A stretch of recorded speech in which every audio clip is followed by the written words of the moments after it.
Hace poco tuve la ocasión de hablar del autor Paulo Coelho, este autor brasileño que se ha convertido en un extraordinario éxito de librería, bestseller como se le llama, y que ha publicado obras que contienen una aproximación de un carácter New Age. Por si acaso, esto lo hice a pedido de un lector de Así Prensa que me explicaba abundar sobre la característica New Age de Pablo Coelho. Pablo Coelho mismo reconoce, a través de su Instituto Coelho, ¿no?, que su escritura y que su posición filosófico-religiosa o pseudo-religiosa es New Age. No lo digo yo, lo dice él, ¿no? Y desde el momento que es New Age, se está oponiendo a principios fundamentales del cristianismo. Eso es lo que yo traté de explicar. Una lectora respondió comentando, y le agradezco mucho que lo comente porque esto nos ayuda a hacer clarificaciones, comentando que le parecía que lo señalado en el anterior punto de vista sobre Coelho era primero injusto con el autor porque se hablaba del autor sin conocerlo, sin saber sus detalles, sin conocer sus obras, es decir, una crítica de ignorante básicamente. En segundo lugar, la crítica era injusta porque no podía decirse que Pablo Coelho dañaba al cristianismo, que ella había leído a Pablo Coelho, había leído El Alquimista, su obra más importante y la obra más vendida de un autor en portugués en toda la historia, ¿no? Ha sido traducida a 65 idiomas, El Alquimista. Y que la leyó además mientras participaba de una vida activa en la iglesia y en consecuencia esta vida activa le ayudaba a ella a mantenerse completamente al margen de los contenidos que podrían tener Pablo Coelho, y ella había disfrutado el libro de El Alquimista, ¿no?, diciendo en consecuencia que no era justa la crítica porque no podía llamarse un libro que alejaba a los cristianos de la fe. Y en tercer lugar, su crítica iba a que no había que contribuir a una lectura negativa que llevara a los católicos a aislarse del mundo y a no leer otros textos y a no conocer otros textos, ¿no? Y que en consecuencia había que alentar más bien una lectura positiva que hiciera reconocer, que permitiera reconocer las cosas buenas que hay, aunque sean parcialmente buenas, reconocerlas en textos literarios, en obras de arte, etcétera, etcétera.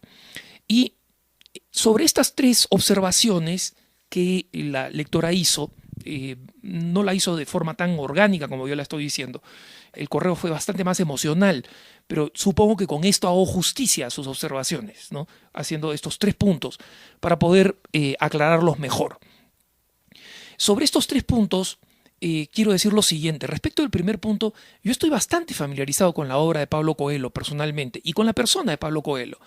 Le he estudiado, he leído sus libros, y el primer libro lo leí de casualidad. Es el que fue su primer éxito de librería, fue El Peregrino de Compostela en 1987.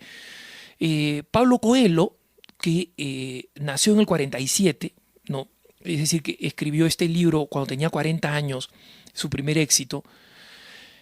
Nació en Brasil en el 47, en Río de Janeiro. Él mismo describe que tuvo una infancia muy católica, que luego sufrió un colapso psiquiátrico, fue internado 3 veces en una clínica psiquiátrica a los 17 años, ¿no?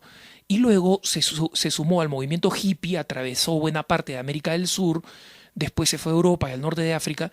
Él estuvo publicando algunos libros que simplemente no pegaban, ¿no? De hecho, su primer libro exitoso es cuando él hace la peregrinación de Compostela y vende este libro en su primer éxito de librería en el 87. Después viene en el 88 El Alquimista, que ha vendido más de 30 millones de ejemplares y se ha convertido en el autor en portugués más vendido de la historia, ¿no?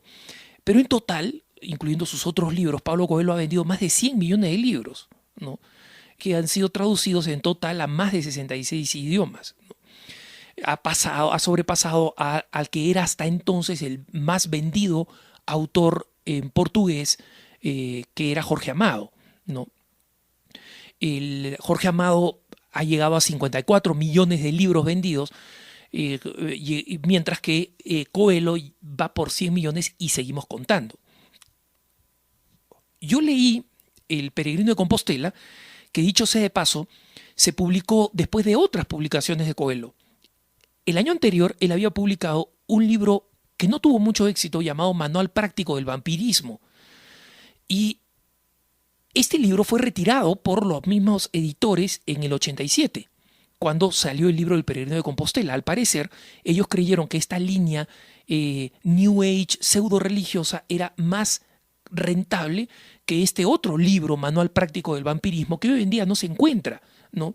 Pero que efectivamente, como dice el título, es un libro que trata de temas absolutamente ocultistas desde una perspectiva negativa, ¿no?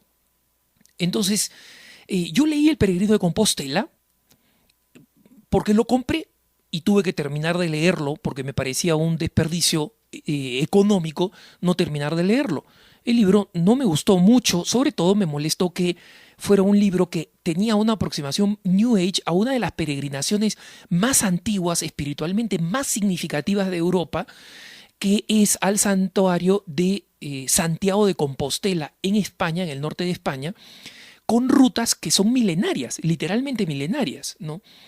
Y que él haya convertido esta peregrinación en una peregrinación New Age hoy en día, es decir, siguen habiendo peregrinos católicos que van por su título de peregrino, pero ahora hay personas, y yo conozco en Estados Unidos personas no católicas, que van a hacer su peregrinación a Santiago de Compostela porque lo ha puesto de moda el señor Coelho. Y algunos dirán, pero muy bueno, porque eso hace apostolado. No hace ningún apostolado, lamentablemente, porque estas personas van con una visión completamente cerrada, pensando que los católicos que creemos que ahí hay un santo, que ese santo es intercesión ante Dios, que fue el apóstol, discípulo directo de Jesucristo, que evangelizó España, que todos esos son mitos, que ahí hay una energía superior, etcétera. Y entonces miran a la fe